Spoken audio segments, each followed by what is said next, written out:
I'm Commander Shepard, and this is my favorite podcast on the Citadel.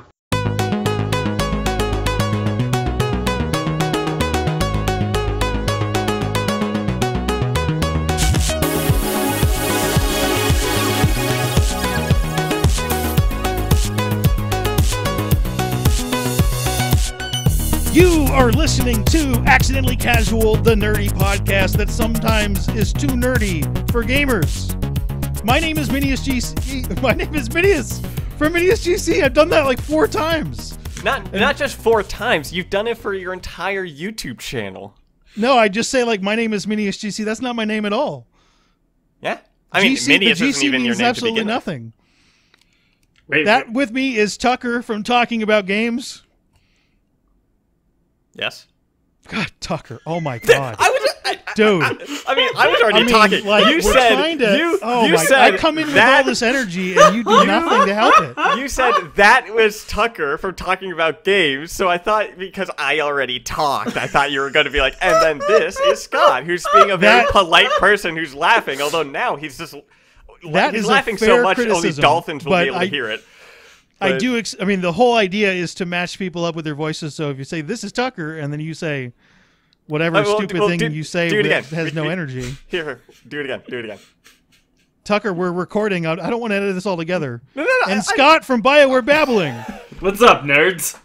There. See, Scott's got something down. He's been on for like 4 or 5 episodes, and he's already passed you, and you've done like 50. Well, I like to think I'm bringing some charm. No, Is that what you're doing?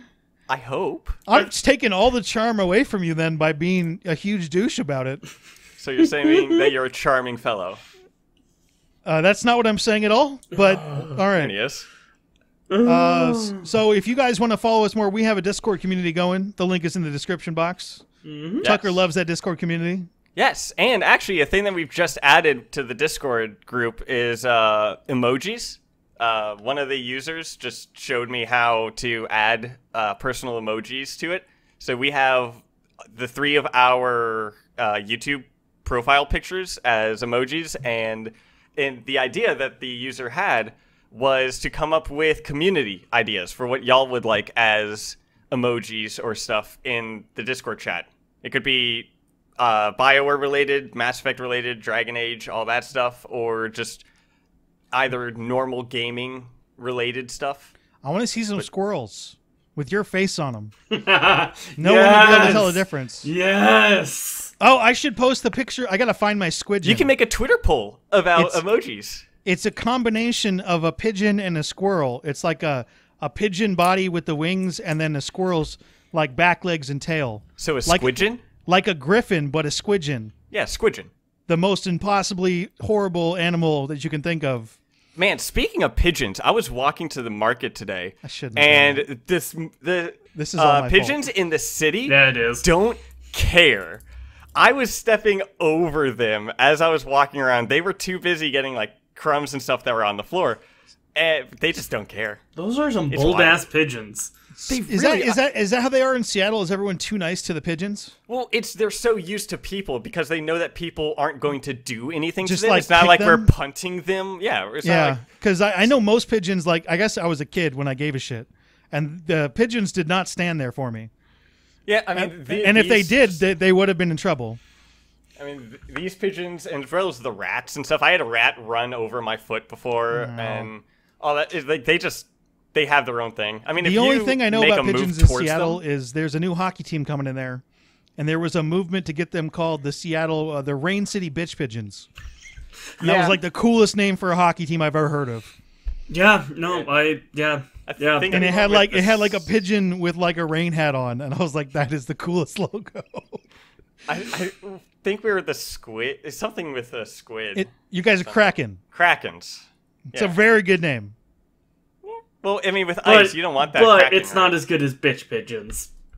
Yeah. It's not as good. It's not like the Seattle bitch. It was the Rain City Bitch Pigeons. I mean, Bitch. man, and That's even There's- better. I know There's, it wasn't like Seattle bitch. It was a Rain City Bitch Pigeons, and it was like this kind of grim looking pigeon. there's a I love small it. I love food, it. I approve. Kind of like, I don't know if it's local. There's a few buildings of it, but I don't know if it's a chain. But it's called Biscuit Bitch, and it is a thing out here in Seattle. And the most popular thing to order there is the basic bitch, which is like biscuits with gravy and black coffee. Oof. I'm glad you can do that. Yeah, and like they have signs of like when are you bitches open, and they have their times there, and it signs like treat everyone nicely, and like they're all about that. But treat everyone nicely. Oh no, bitch. No, they really are. That's what it is. Is they're like treat everyone nicely, bitch. All right, so this week on the show, we are doing something that Tucker's been asking about the entire time. Yes, is game pitches. Tucker wants to pitch a game every week on the show. Well, I mean, it's kind of like my forte. Okay. Yeah, game design stuff. It's like you went to school for it or something. I know. Fucking loser. So we each have a pitch that we're going to go. If this is a successful show, we will do this again at some point. Mm-hmm. Cool? Yeah, I'm down for it. Who wants to go first? Scott. Okay, I'm going your up idea? first. Wow. How about that? Yeah, all right. I'm down for it. All right. Go, Scott. And I will try not to interrupt you repeatedly. Okay, Because you're not Tucker. I'll interrupt him repeatedly. Yes. I'd love the differential treatment. It makes me feel all, special inside. So, I don't know how many of the viewers have played this game before. I think we're on the wrong side of YouTube. Well, if you're for that. pitching this game, I don't think anyone's played it. Okay, well, so the shorthand of it is that I want to do Mass Effect, a Mass Effect version of Star Wars Armada. Now, essentially, to give an idea what Star Wars Armada is, it is a war table game where you play as the capital ships of the Star Wars universe. So you get to play with like the Star Destroyers, like the CR-90 Corvette that you see in the opening of A New Hope, and pretty much all the ships that you see. And I want to make something similar, but for Mass Effect, because one of my favorite things that like Star Wars did is that if you look in the background, you see all these cool different ships, and it really brings the world to life. Yet we don't see that in Mass Effect. If you notice, all the assets look the same. Yeah, there are maybe one or two versions of ships. Look, I'm interrupting. I had a question anyway. Is this going to be a tabletop game, or are you turning this into a video game? So I can turn it into a video game by just putting it on a tabletop emulator. There you go. Boom.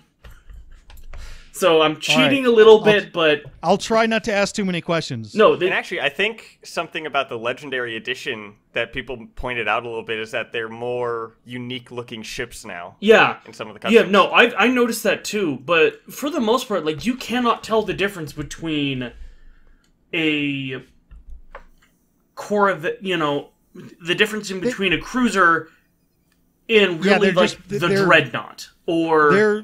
The species have distinct designs, but they're just kind of bigger versions of ships, right? Yeah. I know actually the biggest variety that I have actually seen is obviously the Quarians have probably the most variety. I actually think second is, well, other than the humans, I actually think the Asari have... Yeah, the Asari have a couple different ships, right? Yeah. And but the Quarians are supposed to have like whatever ship they can get their hands on. Yeah. But then like if you look at like the Turian ships, their dreadnoughts and their cruisers literally are just upscaled versions of each other. And a lot of this just comes down to the fact that making assets is expensive in video games, and you can't make an entire fleet have all these different compositions. As cool as that would be, that's time consuming and not the most important thing. I get it. But And it's the Legendary Edition. yeah, well, and that's what I'm hoping for something like a game like this, is where, a game like this, where effectively you can flesh out, you can actually flesh out the fleets of this universe, because I think there's a really good opportunity with a game like this to be able to flesh it out, and actually bring them to life. Even Star Wars Armada did it with a ship called the Starhawk, which is essentially a Star Destroyer killer. It's bigger than a Star Destroyer and can kick its... And actually, Bigger? Yeah, it's bigger than a Star Destroyer. Where are these guys getting the materials for these things, man? They actually... I always wonder that. They got it from... What they would do is they would tear down... They would capture Star Destroyers, tear them apart, and essentially use those, like, essentially the parts of a Star Destroyer and rebuild it. And in my opinion, make it something better than a Star Destroyer. That's not a moon. Yeah. Where'd you get all the materials for that thing? Yeah, they would, like, capture Star Destroyers. I mean, there's actually a really cool video by Metal Ball Studios that is a size comparison of sci-fi ships. Yeah, I've seen. And there's a few I've Mass been watching Effect those ones. for years. They're awesome. Yeah. Check the Minis, if you description haven't, box for them. yeah, Yeah. Minis, if you haven't seen that, there's a few Mass Effect ships that they actually put to scale in there. Mm-hmm. I'll send you That'd a be link interesting to it. comparison. That's... Yeah. Well, check the description box. Yeah. So anyway, how the game would work is you could build your own fleets. The factions that I had was mainly like by species, and they would all have different playstyles. So humans, for example, are kind of considered the basic ones.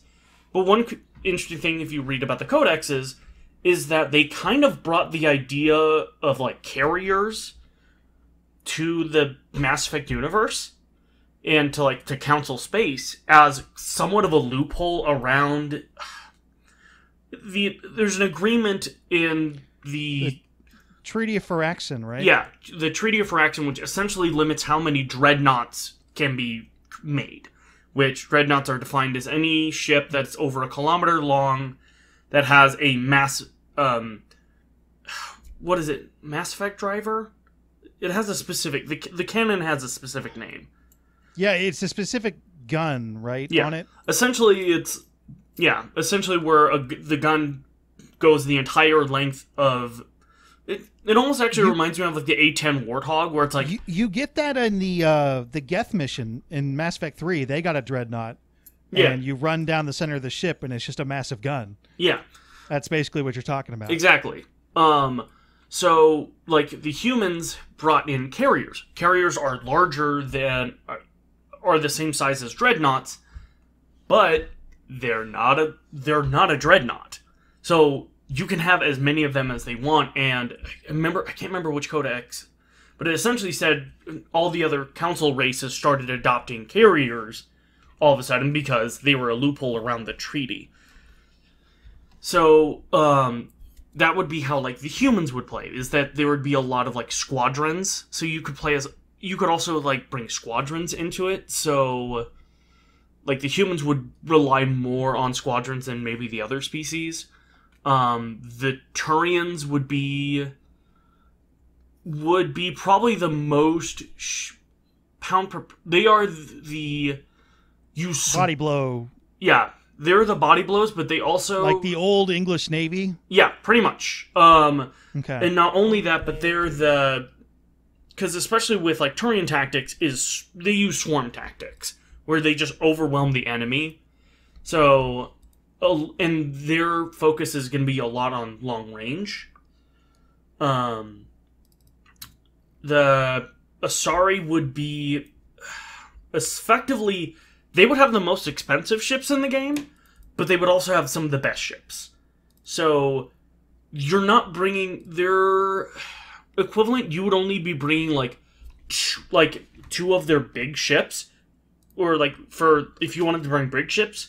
They're so expensive, you can only bring 2 of them, but pound per pound, they're one of the best ships in the game. But they're expensive. And they would also have a lot of boarding parties because of, Asari commandos and things like that. So there's a lot of little, like, stat balancing things that you gotta go through here. Oh, yeah, a lot of different balances. One of them... Which that just takes time through playing it. And Yeah, exactly. And there's different playstyles. Like, the Solarians are all about... the Solarians are all about knowing your enemy and beating your enemy before, the fight even starts. So, they're big... I'll stop you. When in the Mass Effect universe does this take place? I'm gonna say this is probably... I'm gonna say, like, right before Mass Effect 1, to make it easy. Just, 'Cause arguably, And that- that's right when humanity is at its strongest. Arguably.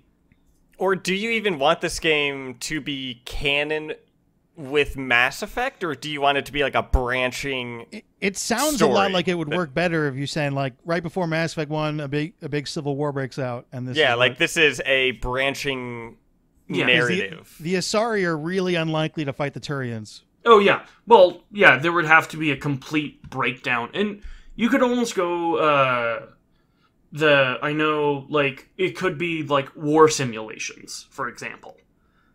You know, as simple as that, or just like, oh, these are just war simulations, and trying to... Like you are in a war simulator, yeah, effectively. and then you go in there and you can create whatever scenario you want. Yeah, exactly.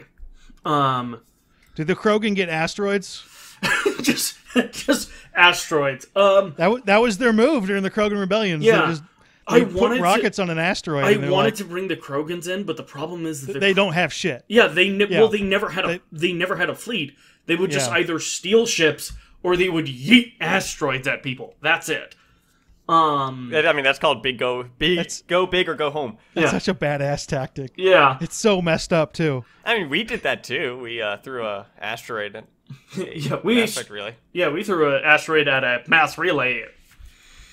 Killed a Oh, bunch of Batarians. The Batarians did it first in the Mass Effect 1 DLC. Oh yeah. Well, they didn't succeed. They did not Right? succeed, correct, Yeah. but they did do it. Yeah. Other factions, how they would play. So also the Turians would have like Volus bombers, because Volus had some of the best bombers in the galaxy, so that would be like one of their squadrons would be Volus bombers. What other? I'm trying to remember all the different things I had. The Geth would be known for like having a lot of shields. Like, they would obviously have pretty big ships, and they would also have a lot of swarm tactics, especially in their squadrons, but they wouldn't have the most durable ship. Like, in like, the amount of, like, hull damage they could take wouldn't be as much, but their shields would be ridiculously high. Yeah. And then the one funny thing I also had was that the Reapers and the Collectors would also be in the game, but they're more almost like a joke like fuck you faction. How do you balance that? Oh, it's like one Reaper. Effectively, if you're fighting one Reaper, more times than not, the Reaper should win. It's much more Yes. treated as like a boss fight.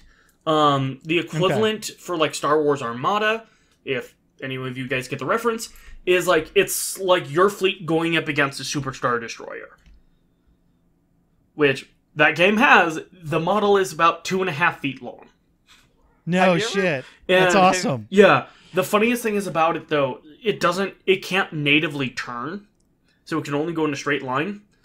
But there's Okay. a commander that if you take a damage, you can turn. And so, in how you turn it is different from how you would turn other ships. So you just see this. So effectively, what happens? It fucking fishtails. So you just have this 2.5 long model just fishtailing like it's in Tokyo Drift or something. It's hilarious to watch. Just The interesting thing about space combat, and I don't know if we'll ever get here, so it makes sense from a standpoint, like say you're in water or even air, that you wouldn't be able to turn big ones, but in space there's no resistance. mhm. So in theory, it doesn't matter how big your ship is, you should be able to maneuver it. Yeah. Well, maneuvering isn't the problem. You still have the issue of like mass, and you would have to, you would still have mass, but yeah, you wouldn't have. I guess if you got these ships and they're like 8 kilometers long or whatever. Yeah, I mean, there's still a substantial amount of mass to generate and stuff. And also, something that's that big could be turning at the same speed as something much smaller, but because it's so large, it looks like it's moving at a slower speed. Mm-hmm. Yeah. But yeah, so, like, the Reapers would be in there, and, like, you could play as the different... Like, you would have, what was the name of the smaller Reapers? Almost like their cruiser. The equivalent of their cruisers. Aren't they all just Reapers? Well, I mean, they all are Baby just Reapers, Reapers. but I The believe only they have a time I remember hearing a ship. They called it a Harbinger class, Yeah, which was the enormous one. yeah, But I don't remember names for the smaller ones. yeah. I thought that I'm fairly certain there's a name for the smaller ones, but There is. It's very, very possible. yeah, but like that one would still be like powerful.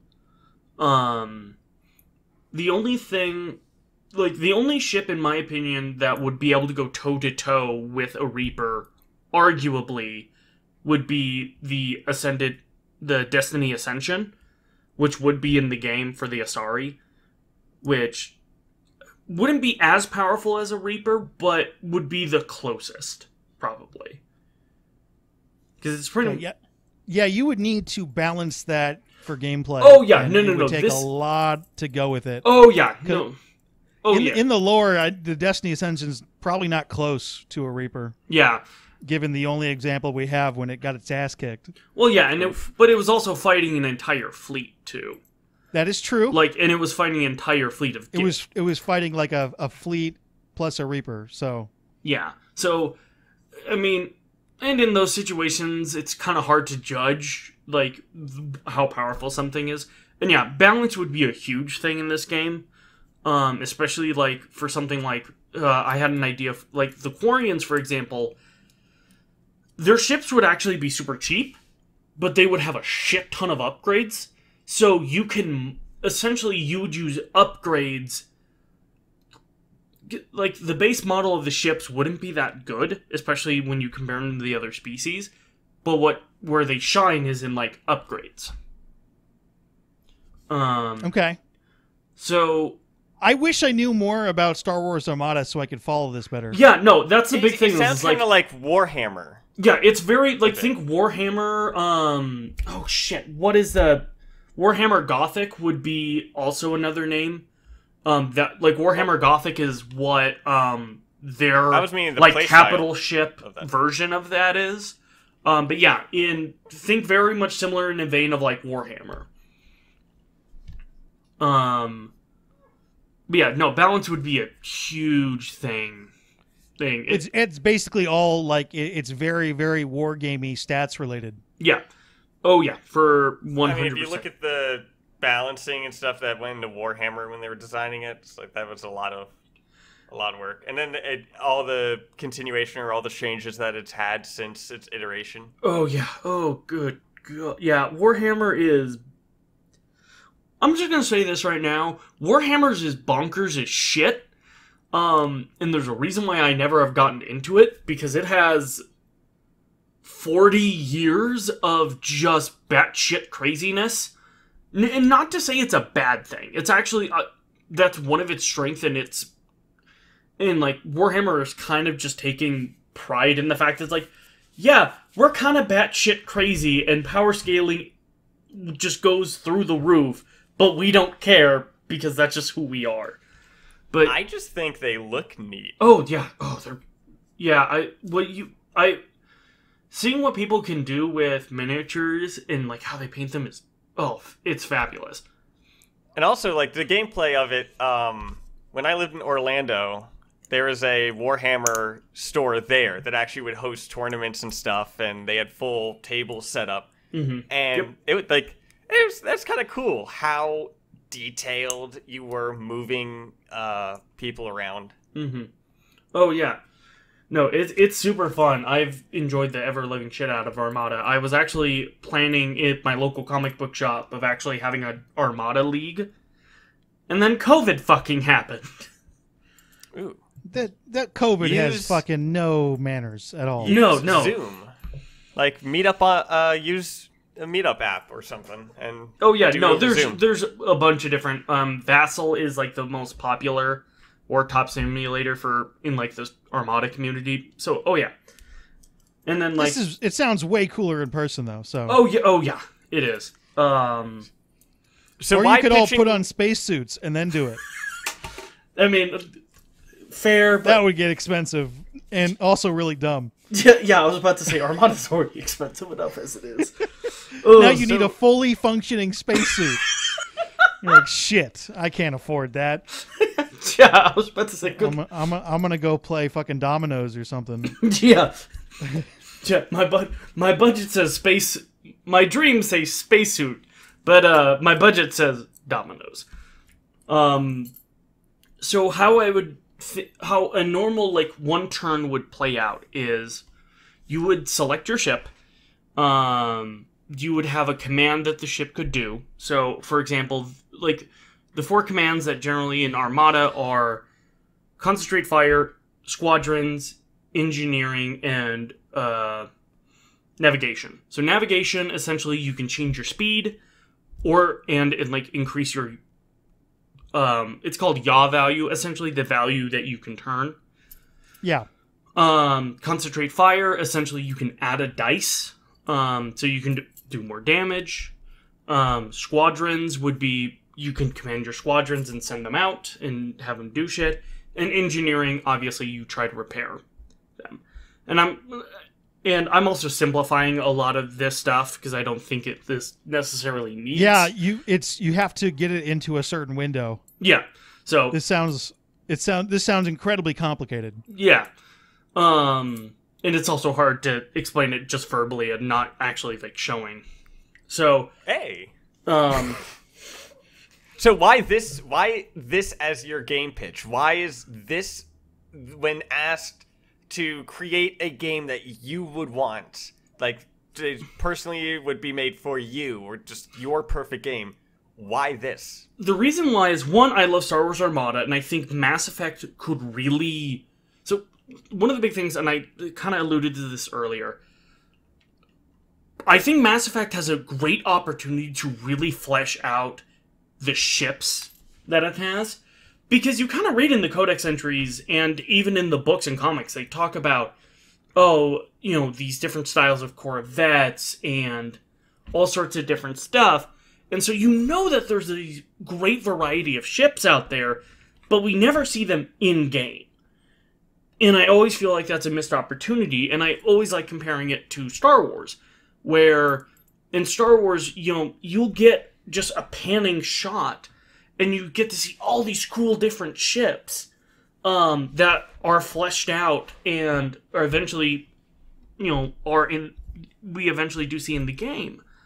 And I would love something like that for Mass Effect. I have actually thought about developing this game personally. Oh, jeez. Yeah. Just doing that same thing of just trying to bring that little...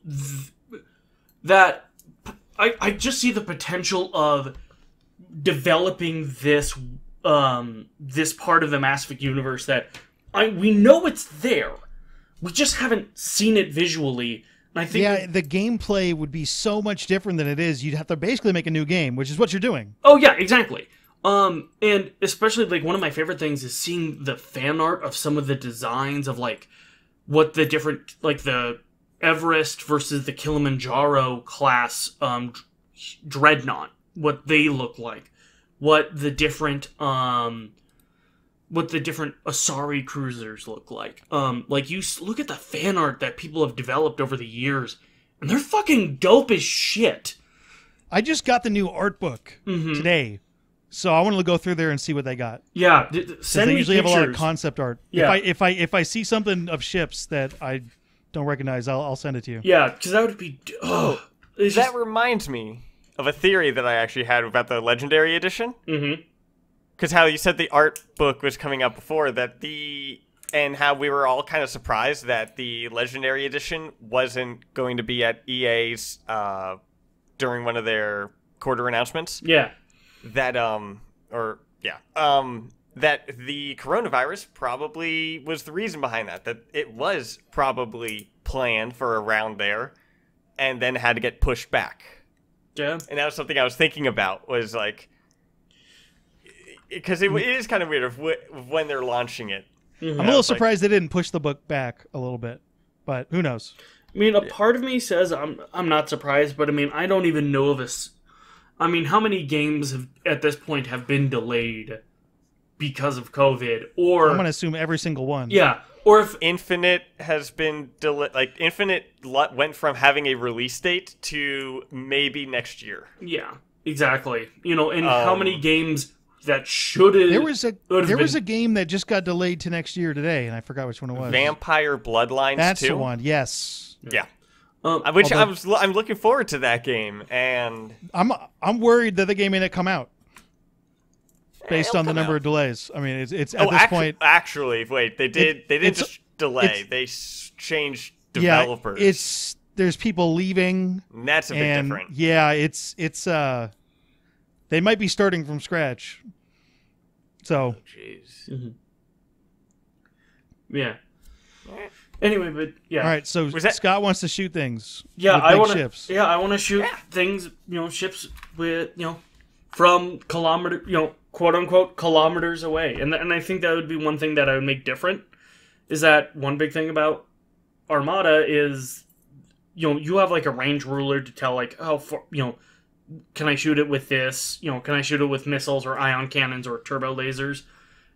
It would be a little different with effectively Mass Effect Armada because, it's very normal to shoot another ship from 1,000 kilometers away at minimum.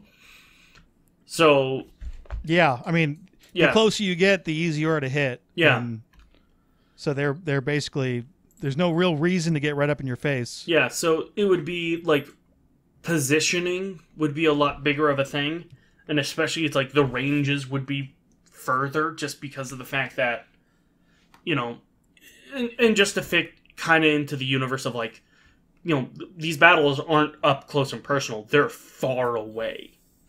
So The majority of the First Contact War was done that way. yeah, exactly.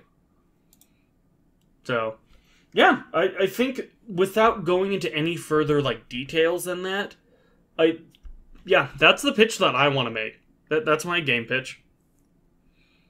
All right. Alrighty. A direction the Mass Effect universe could go into. I wonder, the likelihood of that happening doesn't seem very high, but the idea seems really cool. I mean, it's a cool idea. The big thing is, though, legally, there's... Yes, you would need permission, or really you'd need them to do We're it. ignoring that whole part. We're ignoring the This is a legality total stuff. fantasy where you We're have lots and ignoring- lots of money and you can do what you want. Oh, yeah, We're if I ignoring could just go up to budget. Bioware and be like, hi, let me negotiate with... No, not even that.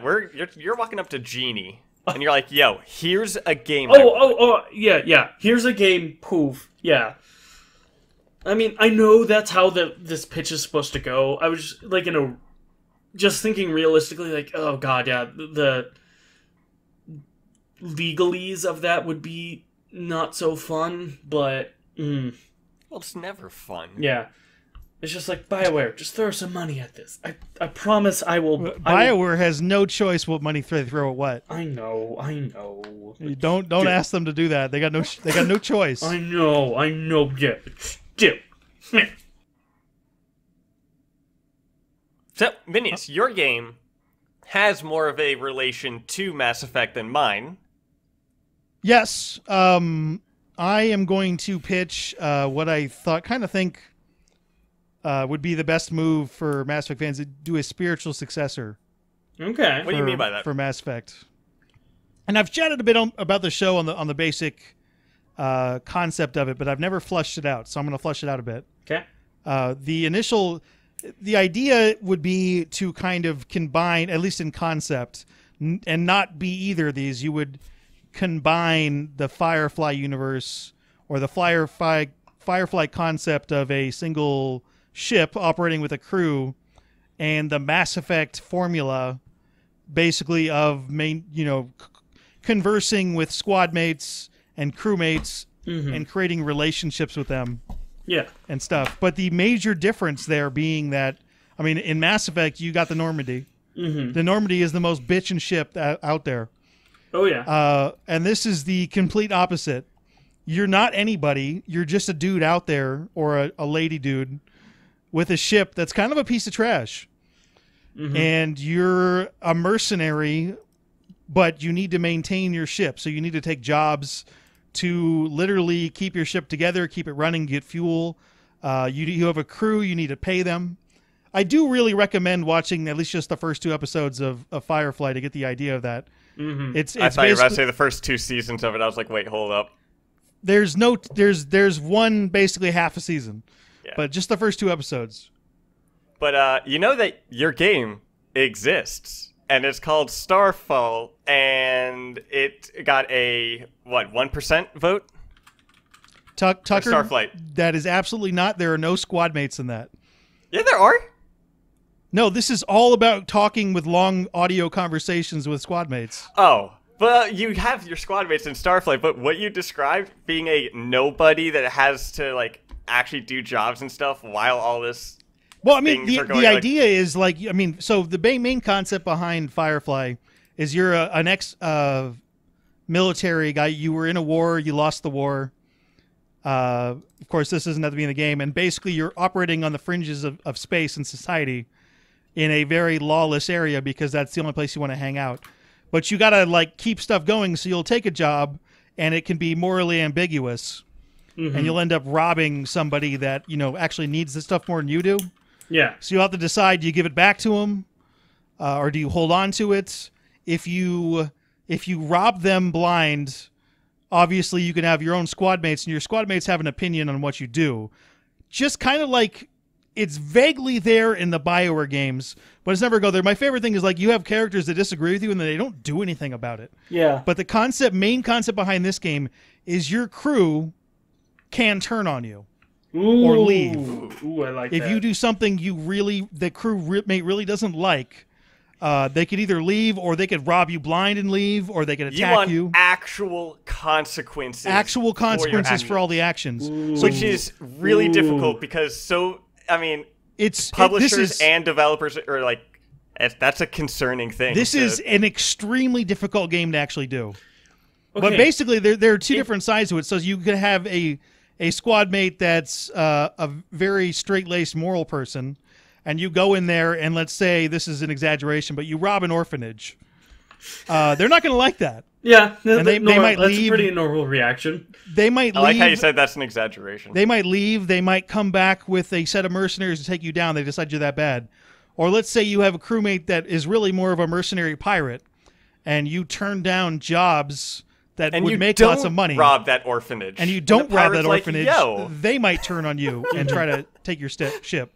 Yeah. And you can have people who rob you, and then you have to go after them. Obviously, the extent of this is big, but basically, you get put in a situation where you really have to maintain a bunch of relationships and your ship, and you're going to be put in situations where you got to make decisions that change the outlook of your social dynamic on the ship. Yeah. Oh yeah. I mean, And games that- the main concept behind it would be just because you have people who can leave, you have a ship, you have a limited amount of space on your ship. So you wouldn't be able to have every single character in the game on your ship. It was one of the weirdest things about Mass Effect, right? So you guys remember recruiting Jack in Mass Effect 2? Yeah. yeah. This is the first concept behind this. And so you go in there, and the whole build-up is this person is crazy and kills lots of people. And you're like, okay. And then you're still Cool. going to go there, and it turns out she hates Cerberus. And you're like, got a Cerberus ship. You're like, why don't you come on board? And I remember when I first played them, like, there is no way I would invite this person on board.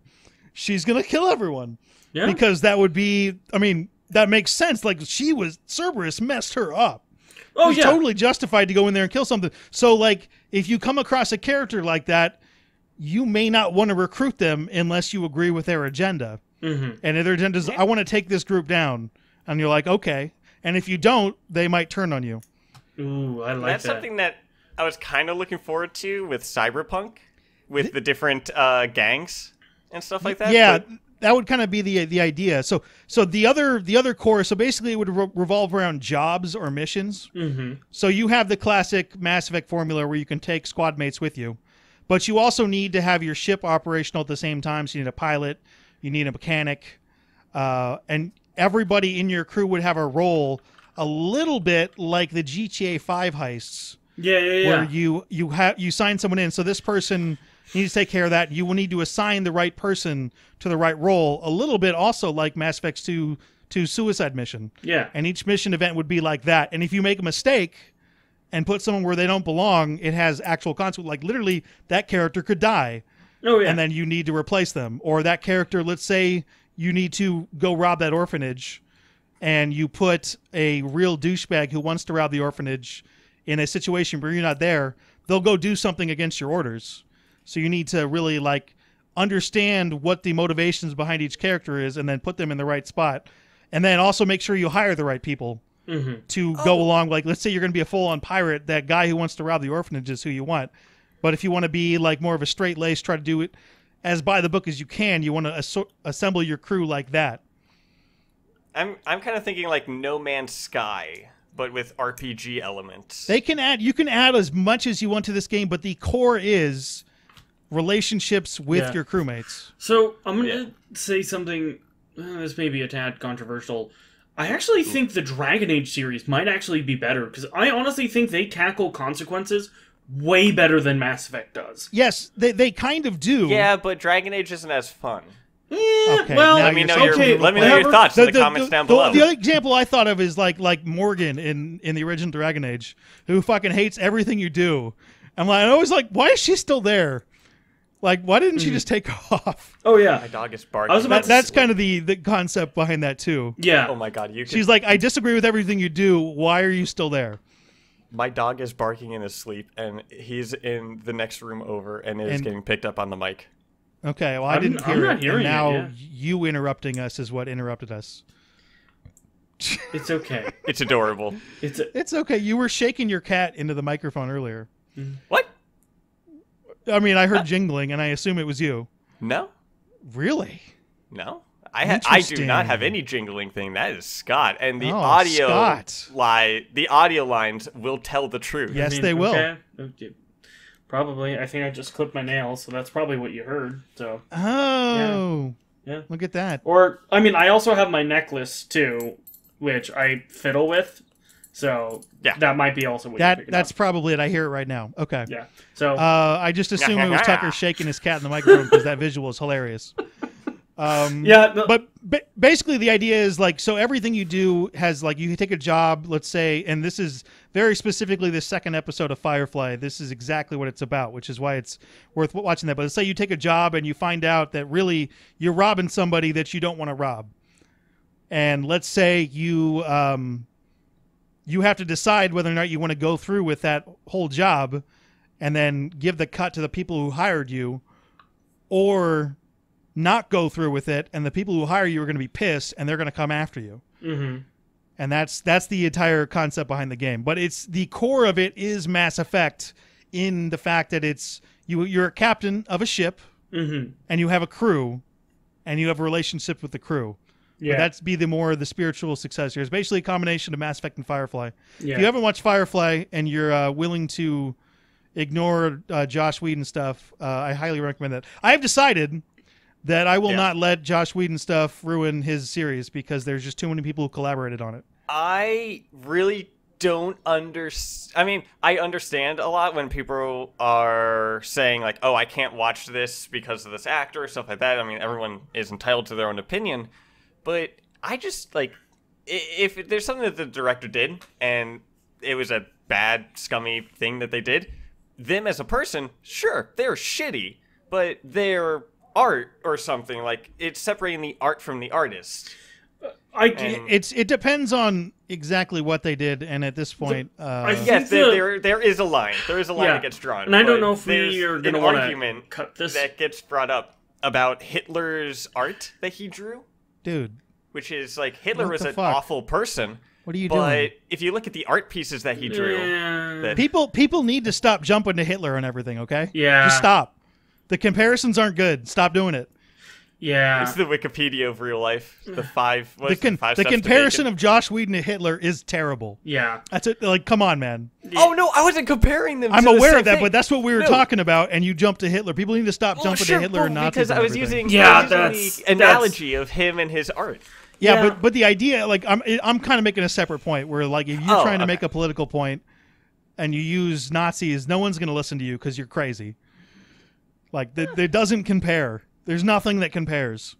Well, it depends, I guess, on what the person's trying to compare. If they are saying they're on like equal grounds or something, Which there's is that. usually But where if it they're goes. if they're trying to show prior examples of things in history and showing them repeating themselves, Yes, or it's going more about towards stuff that, that's going on today. then that I wouldn't say is an exaggeration or Well, anything. It here's is the- look what can happen. Here's the one thing. We're going sideways too much, and I'm afraid of that. And I'm the one who started it, so it's my fault. But the idea is there's absolutely nothing going on that's that World War II level. Yeah. There's bad stuff.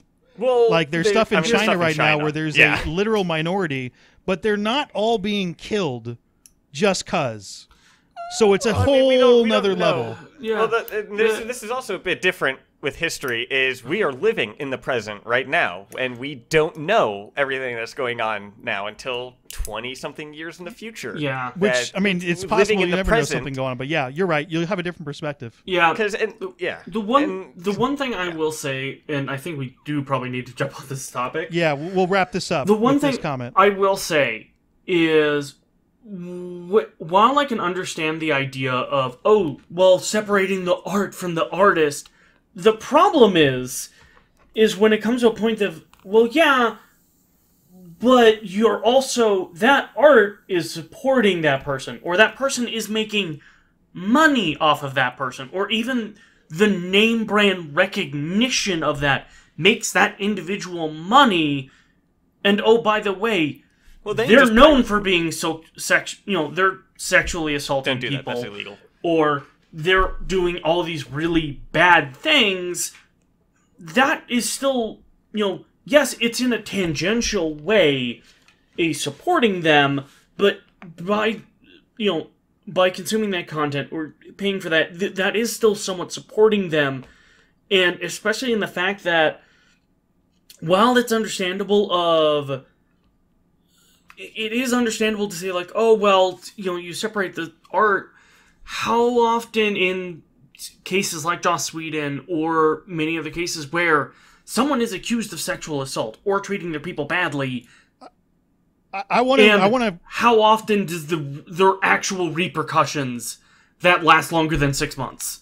Yeah, well, first of all, with Josh Whedon, he's not been It wasn't accused of actually- anything okay. assault-wise. Okay. So he's just accused of being a dick and being mean to people. Okay, so So yeah, the comparison, there is a huge jump between being a dick and being a predator, yeah, like okay, an actual so, sexual predator. He's not. He has not. There's nothing there. Okay, There's so- weird stuff that's come out, but not in that okay, line. so I'll rescind those accusations that I It's- made. I didn't. no, it I didn't know fits in that. with what so- you're I saying. mean, that's honestly fair. If you're talking about the entertainment industry in general and controversy with individuals, it's kinda a safe guess.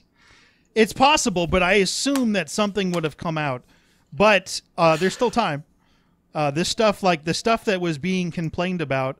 I mean, it started with Ray Fisher, and it was more he was concerned that he was being picked on for the color of his skin, Yeah. which is possible. I think he might have been being picked on because he was the only actor on there who wasn't more famous than Josh Whedon. Wait, what movie? This is Justice League, man. Oh, he was Cyborg. Yeah. Okay. Yeah, this Justice League was a mess for a lot of reasons, yeah. and that was one of the attitudes. Okay, we've gone completely sideways. Zack Tucker, do you want to Snyder pitch your cut. game? Sure. Okay. So Sweet. the whole point of games as a medium is to kind of immerse yourself or to kind of get lost in a situation, something like that. So the idea that I have is for a medieval style type of game that is an I'm in. RTS. I'm in. So like RTS city builder or like a 4X game, like one of those. Okay. Which a 4X game, if you don't know, is Now I'm way explore, expand, exploit, and exterminate. Okay. This would be a VR game as well. So I've played around with VR, absolutely love it, super hot, Beat Saber. That is what I've been doing exercise-wise during quarantine. But I have not found many VR games that are RTS based, and so this would be a medieval city builder game, kind of like Age of Empires or Stronghold. So Which I'm afraid to interrupt you again, but I have a legitimate question. So let's say it's Total War. Are you just given like a free camera and then you have the VR headset, or are you actually in it? well, I mean, you would essentially have a bird's eye view Okay, of and the then map. you could like zoom into a specific spot with controls. Yeah, well, I mean, yeah, kind of Like a god camera, and you can literally like jump in and be among the soldiers, or back way up and look at it from like an air balloon. Yeah, or a well, different you could angle. have, you would have a scroll wheel with the VR thing to kind of let you zoom Right, in yeah. and out. And actually, the aspect of it that I was going to do, because it's VR, have it have two modes. One of them be where you are the king and you are in the normal RTS bird's eye style view, where you are building your castle, you're sending people out to get wood, stone, iron. There's farmers, hunters, all this stuff's going on. You're making deals with neighboring lords, your diplomacy, trade, all that stuff's going on. And that's the normal RTS. You do that all from this VR where you can stand up and actually like crouch and look around and design your castle and see how you want to build the walls and have it in that way. And if you want to do something faster, say you're running out of wood or running low on stone, or you need your blacksmith to get a lot of swords, you can take the role of that person and it would snap to a first-person perspective of that character where you do a sort of mini game of that task of what it is. And so as a blacksmith, you know, you would be hammering away at a bit of iron. Then you would pick up what it is and dip it in water, bring it on a one of the stone shapers, and you'd essentially do a mini task, and the timing that it should take you to do would theoretically be a few seconds faster than the auto generation of the time. Got it. Yeah. So you can actually So, bop yeah, into so it. there's Can I just stop you for 1 second, Tucker? Yeah. Did you just call it a stone shaper? I just like wait. Did I Come just? on, man. did It's I a stone shaper. This is Tucker's universe. It's called whatever the fuck he wants it to be called. I mean, I'm okay with that, but it's just stone. You mean an anvil? No, one of those he's- grinding. The grinding things. Yeah, he's Oh, talking about a literally grinding. shaping Oh, stone. Yeah. a grinding wheel. Oh, okay. Yeah. I thought what you is meant. that properly called? Okay. I was just. What's the proper name for those, for the So- grinder things? I thought they were... Tucker, is this a full-time RTS or is this a mix of like a real-time strategy and turn-based strategy? Nope, full RTS. Okay, because that sometimes you say RTS when you mean turn-based strategy. Yeah, So I know. I do, especially as a designer, so I very literally poorly... you need use you're terms. timed on everything you do. So if you just sit there and like pick your nose, your competitors are making progress, right? Pretty much. Okay. Yeah. And if you've ever played Stronghold, which is a major inspiration for this idea, it's kind of like that, and to which a new game of that is surprisingly coming out next in a few days, actually. Which I played that game back in like 2004, something like that, and just it was thought it was a small RTS thing, but no, there's another game of that coming out. But I think like that'd be kind of cool having that sort of city building aspect and then jumping into it, as well as you could do that with your soldiers. So when you're sending your group of swordsmen out or archers or stuff like that, they have their auto damage, their auto hit, and so on like that.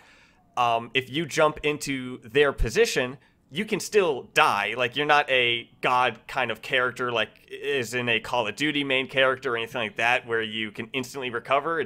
You still can die, but you now have more control. So with a sword and a shield in VR, you can take control of that person.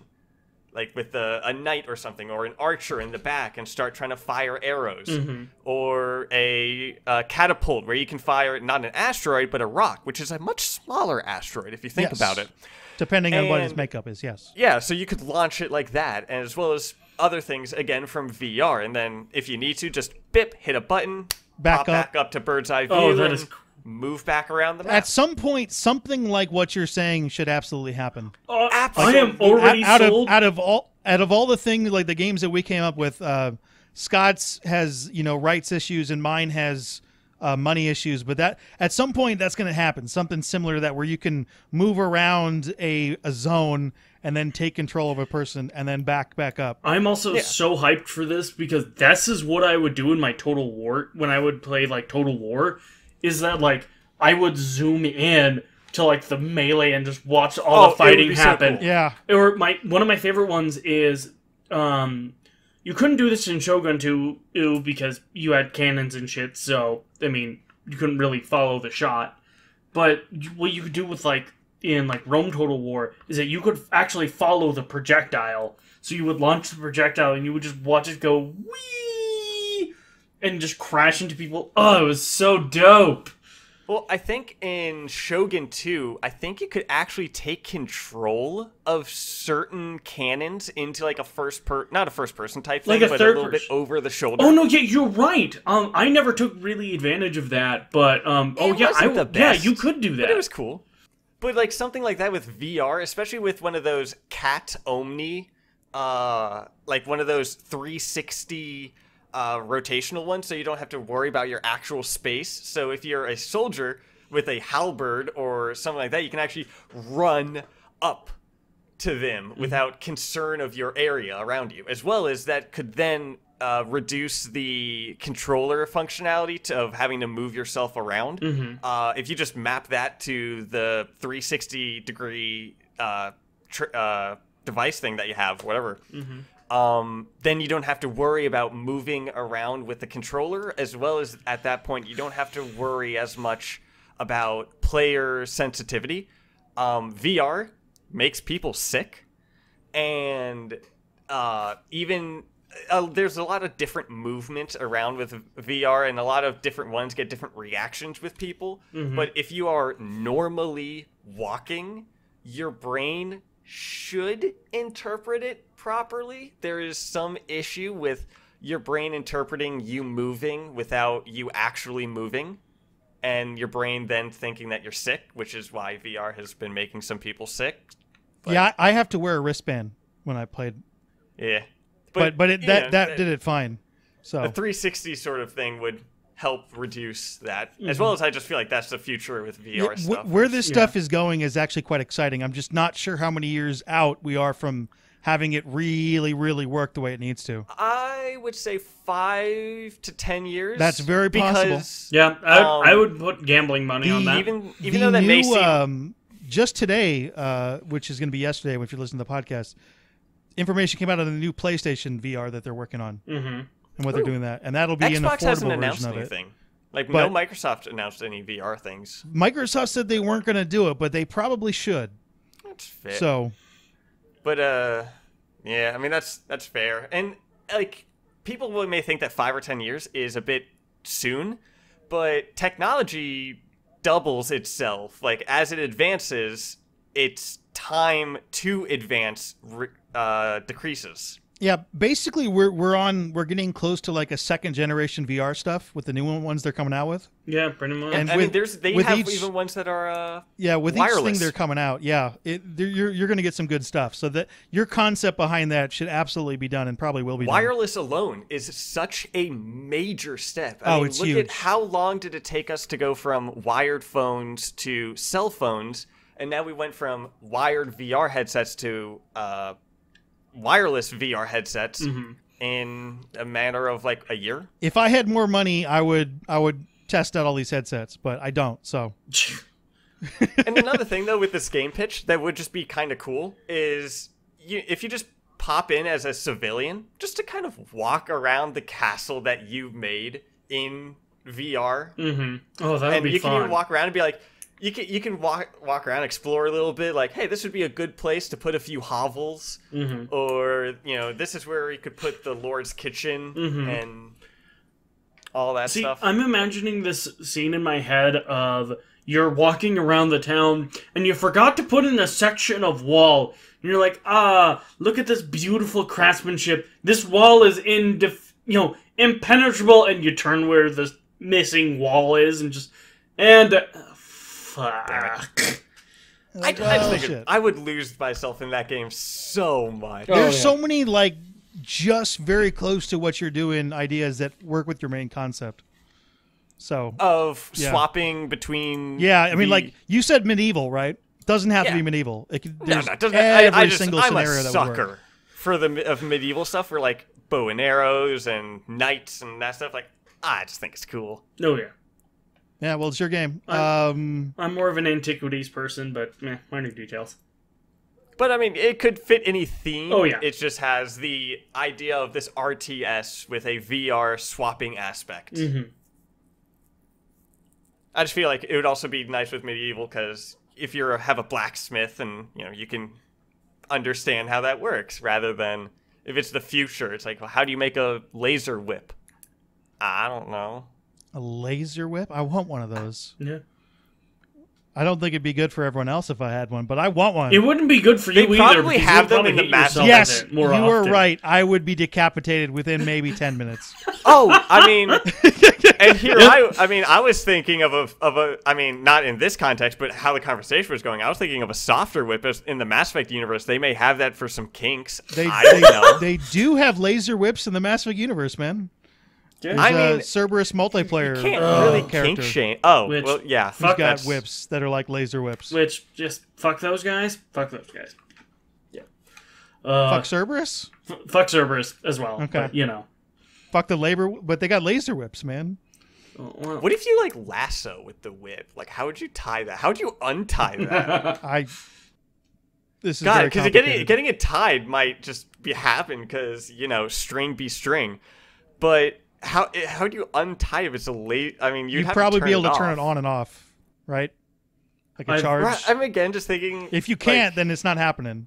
but what if it works like a lightsaber, where it like just it just Can't goes away? you- at that I point don't- you don't have a lasso. You just have a portable guillotine on you at all times. No, I want just like really long, floppy like lightsaber. You Yeah. don't want lightsabers floppy, man. That's how you get decapitated. Well, have you ever seen Actually, from Spaceballs? I can actually say this with experience from someone who was actually in a lightsaber club. Yeah, no, Cool if kid here. lightsabers, yeah, well, fucking deal with it.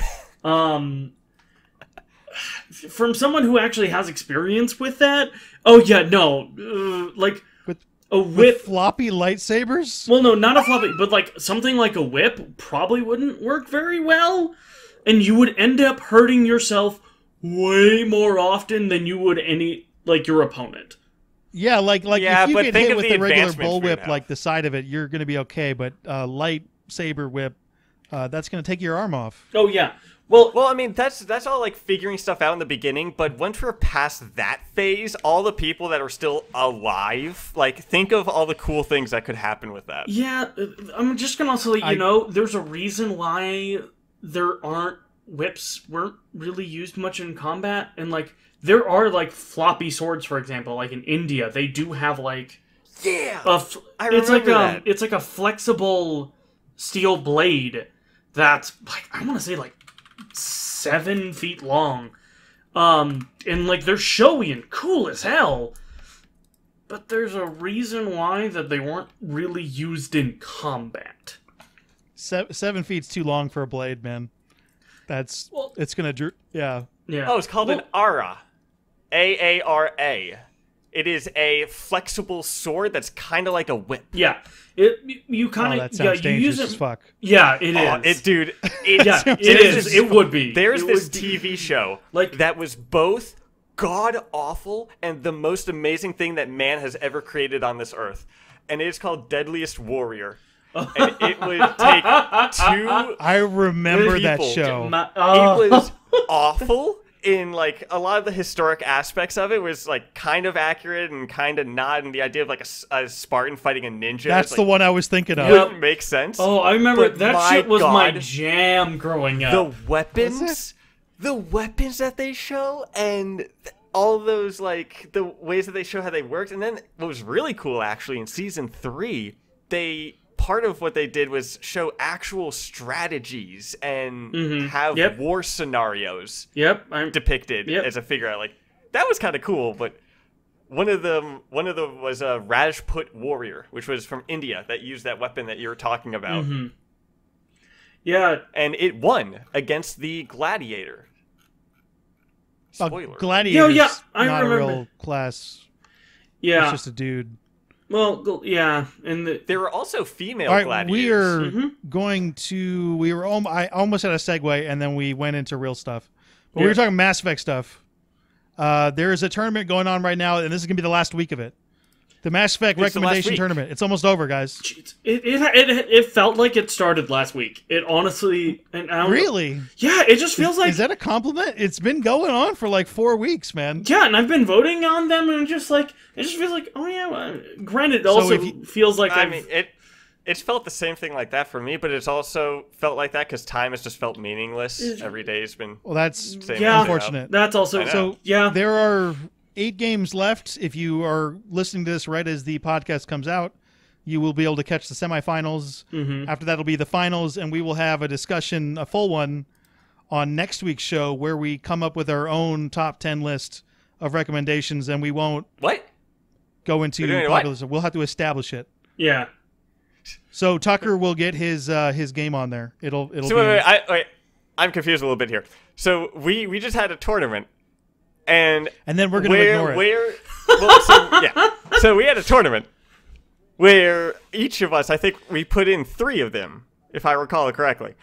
And Dude, there were 64 So- games. That's not what Yes. you said you There wanted was. to do a top 10 list, so we're doing a top Sure. 10 list. That was the idea behind it. But we just did a tournament. So we're doing the tournament. The- And the- then okay. we're doing a top 10. well, I'm the confused. tournament. I mean, we're going to look at his influence. We'll say like, okay, people really, really, really like the Outer Worlds. So should that make the top But- 10 list? That's the idea behind it. We're Yeah. just having fun, Tucker. Yeah. Anyway, I was- 8 games left: Cyberpunk 2027 or 2077, The Outer Worlds, Knights of the Old Republic, and Witcher 3 are in the first group. That- Second group: Deus Ex: Human Revolution, Dragon Age Origins, Elder Scrolls Skyrim, and Horizon Zero Dawn. By the way, in my initial thing, I had 7 contenders, and they're all in the last 8. Yeah, this is going to be interesting. Last time I checked on Twitter, right now, Star Wars Knights of the Old Republic was beating The Witcher 3. Which is interesting, and I wonder if that's because Cyberpunk's there and it peels some people off. That's the whole concept behind putting those two together in the bracket. Yeah, that was... But I'm almost done with Cyberpunk. I almost got all the achievements in it. my buddy got 80 hours in. His save got eaten, which may or may have not been. Was he on PC? May or may have not been related to. It might have been due to his PlayStation, which is acting weird. But then he got through it again, got to the final decision, wouldn't let him choose. What the It, fuck? it bugged out on him, and he had to go that sucks. redo an old save and then go through that. That's why I would not recommend that game to anybody at the moment. That's right. I have multiple saves. I mean, no, he had a previous save, so he was able to go back and do it again. But dude, the immersion breaking of that on the the ultimate moment, you're like, okay, I'm making a decision where to go, and then it just stops working. That's the worst, Oof. man. That's the worst. Yeah, that's... Ugh. Feels At bad. some point, this might be a good one, but I'm not sure it is at the moment. Very interesting that it got through. Mhm. It might. I mean, that would Well, be my it's only because surprise is that it got it's through. Cyberpunk, like I mean, but if it was a full game, I could easily see it winning the tournament because it matches a lot of the what people like about Mass Effect. On paper... the game's still like a good-looking game. So something I really enjoy doing in Cyberpunk is going around and just using photo mode. Yeah. Like once I get all the achievements in the game, that's all I'm going to do with the game is just drive in photo mode, use it as a photo shoot thing for a bit. By the way, another fascinating thing in this, the last quarterfinal, Elder Scrolls Skyrim and Horizon Zero Dawn got through, had the exact same amount of votes. Yeah, I It's noticed the first that. time we've had. Yeah, I'm looking By the at way, it right so now. I'm trying to think about what we do. For the final, I have decided that in order for a game to win this tournament outright, they need to have more than the combination of votes between the second and third. So we'll very likely have a grand final, which is just be a face-off between the top 2 games. Okay. Yeah. Let's say you go in there and almost certainly Knights of the Old Republic and Dragon Age Origins are going to be in there. They're going to split a vote and to skew the final a bit. So that way you can, actually don't lose votes to one of those 2 games. Mm-hmm. So you can get the true thing. And then we'll discuss. I'd like to come up with a top 10 list and do a video about it with you guys. Yeah. That would seem like a very good video, especially because you'd able to get some of the games that got passed over, I think, like FTL didn't even get out of the first round, which blows my mind. I guess not really. I just don't think a lot of people have played it. The other one is the Outer Wilds, which gets confused a lot with Outer Worlds.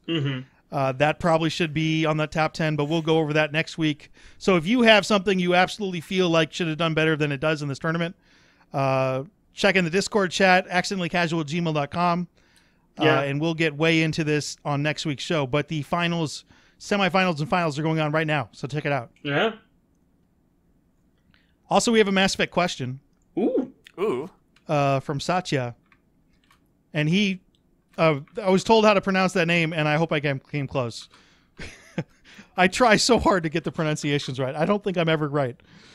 So he, actually, I'm not even sure. He asked, what kind of protagonist should the new Mass Effect game have? Someone similar to Shepard, who is a possible young leader going up through the ranks, or a completely unknown rookie like Ryder? My hope would be give it up to the player to decide. Have that be part of the choices that you may be able to make. One of the things brought up in the question is that Ryder was kind of too rookie-ish and stayed that way, which I agree with a little bit. Yeah, I think I think something in between. Like Ryder was there specifically because the dad died, and then suddenly they jumped the line.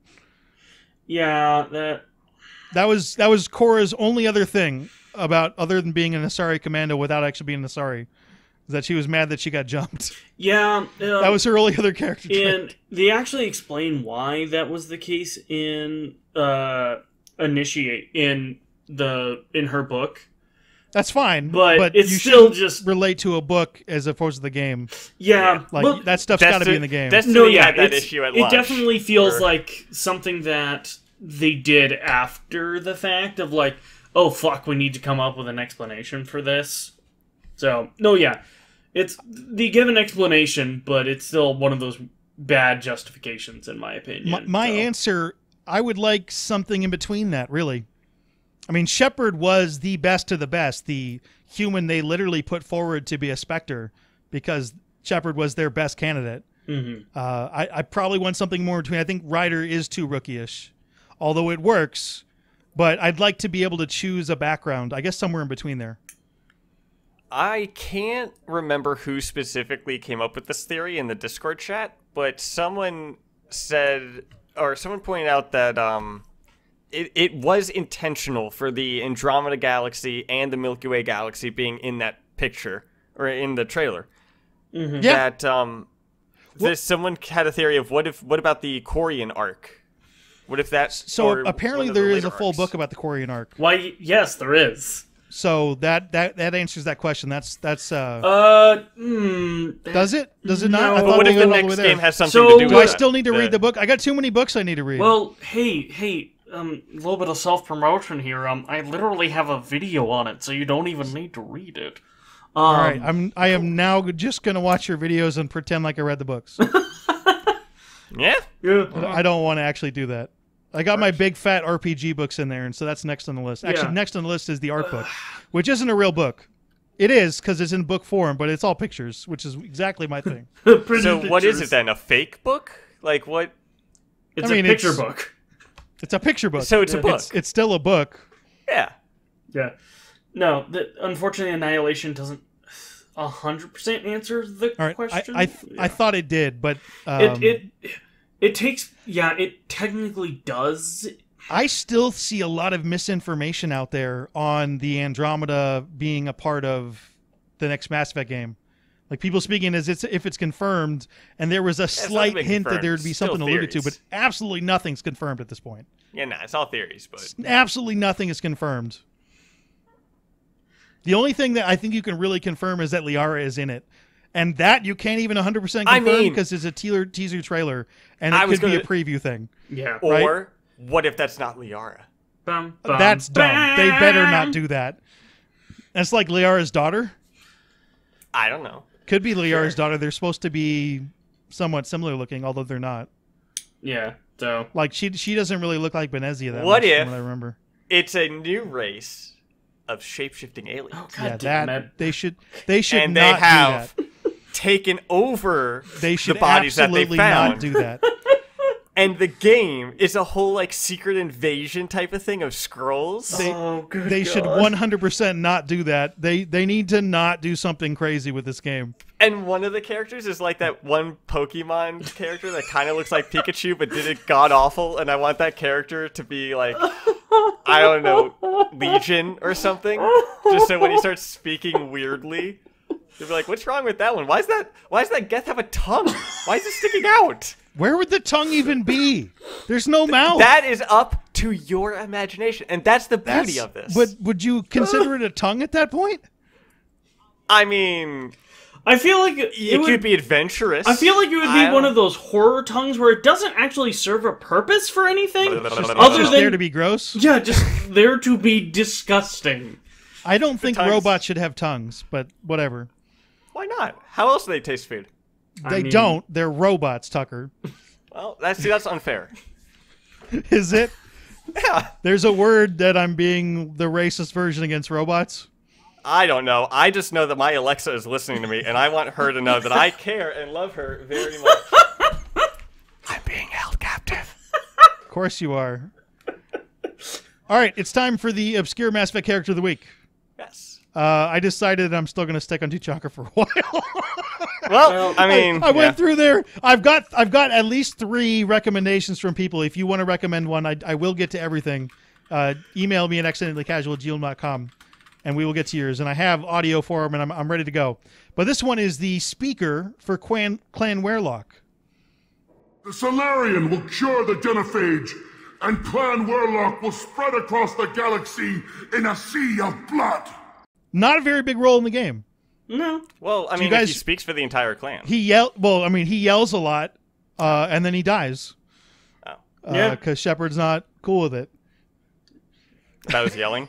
Yeah. Well, I mean, he comes out there and he's Is he like a undisciplined child? no, he comes out there and talks about how awesome he is and how awesome the clan is. And then, Oh, what? then you And just kill Shepard him. got an ego jealousy thing for Well, that? it's in the Morden mission where they're trying to find the Solarian scientist. Mm-hmm. So you're going in there and you're like walking through and killing them all. So may as well toss this. Yeah, narcissistic basically, that's the person one where in. like he's talking and then you can shoot the gas can underneath him and blow him up Oh, and light that him on one's- fire. Oh, yeah. So that's the one of the clips I have in there. There's one at the end of the show is like that. Yeah, that's one thing that was always funny, was you can tell they were really... The developers really wanted you to shoot that canister. 'cause Absolutely. They give you... Like What? a long, like most of them, like you run out of time and the thing's up there forever, right? Yeah. Well, they give you like 3 or 4 opportunities too. Like he like says a line for a little bit, the prompt will disappear, line will pop up back again. You know, another line will come up, and then the prompt will come up. Like they really want to make sure, like, hey, you should shoot it. shoot it. That is the only one where they really, really emphasize it, isn't it? Yeah. I'm trying to remember, but I I don't don't- remember them emphasizing taking an action that much Well, in any other action that Shepard I think does. the only one I can think of is stabbing Kai Lang, but that's just because, you know, Don't you do that no matter what? I mean, yes, that is true. Like, there's no other option? Yeah, that's fair. But, you know, we all know every player has just pounded the fucking keys to stab that bastard right in the stomach. That was for Thane. You son of a bitch. All right, I have one more character that I absolutely need to get to because it has to do with Pyjack Poop on Tuchanka. Oh, good God. I came through there and I was going to leave it out, and now I decided I can't. But then we'll get to other ones. We got some good ones. A lot of great obscure characters in Mass Effect. Oh, yeah. Yeah. All right, so next week we're going to go over our recommendations, come up with the full list. There'll be an actual organized video like I normally do, as opposed to these. Woohoo! After that, but we'll have the You're discussion saying on that the this show. isn't an organized video? All my videos are organized. All my podcasts are not. I try to have the podcast organized, and Do you there's something. not follow there's- the script that we give you, Minius? I've been following mine to the T. You have no script, and I personally believe you've never actually written a script in your life, even though you've come up with a bunch of channels. Yeah. Well, I mean, actually, it's quite the opposite with that. I'm aware of that, but I don't get believe a lot it. of my comments are like, "It sounds like you're reading too much from a script." I'm like, "This is how I sound." I always I am write a script self-conscious. and then kind of say what it says, but in whatever words I feel like at the time. I Yeah. I read mine verbatim, but that's because I did debate for 4 years. So for me, You don't sound like a robot with a tongue? no, I do not sound like a robot with a tongue. So Oh, good. That's good. What would a robot with a tongue sound like? Probably the same as a robot without a tongue. probably that. I don't. Probably the same as a robot without the tongue. Yeah. All right. So this has been episode number 28 of the Accidentally Casual Gaming Podcast. We all have YouTube channels, by the way, with videos on them. Yeah. You should check them out. They're in the description box. They're also really cool. I'm actually serious about that. They're cool. Yeah, and check out the Discord channel too. We are almost at 100. We have 95. Ooh, We're 5 away from 100. We're close. We're also all on Twitter. That's where you can follow the Mass Effect recommendation tournament closest. I'm at MiniSGC. Tucker is at Appy Tucker. And Scott is at BioWare B. Oh. We will be back next week, guys. Yes. Yeah. Bye. Bye. Bye. Bye. Good night. I'm not done yet. Oh no! Oh, we're still going. I don't know yet. This might be in there.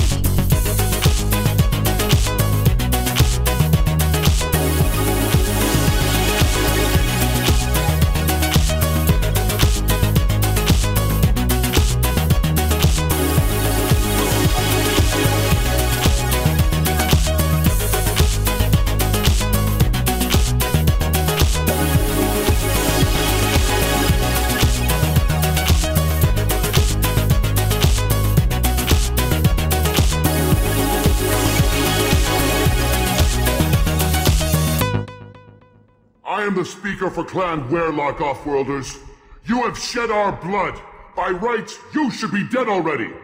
But Werlock Gold, the Chief of Chiefs, has ordered that you be given leave to flee and spread the message of our coming. If I flee, I might trip over the dozen Krogan I killed to get here. I think I'll take my chances. We have the Blood Pack, and we have the Solarian.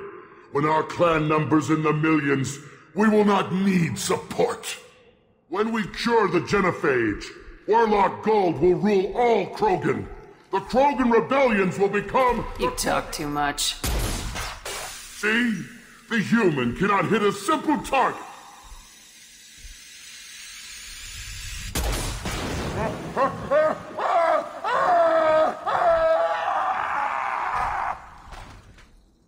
The Blood Pack will avenge me!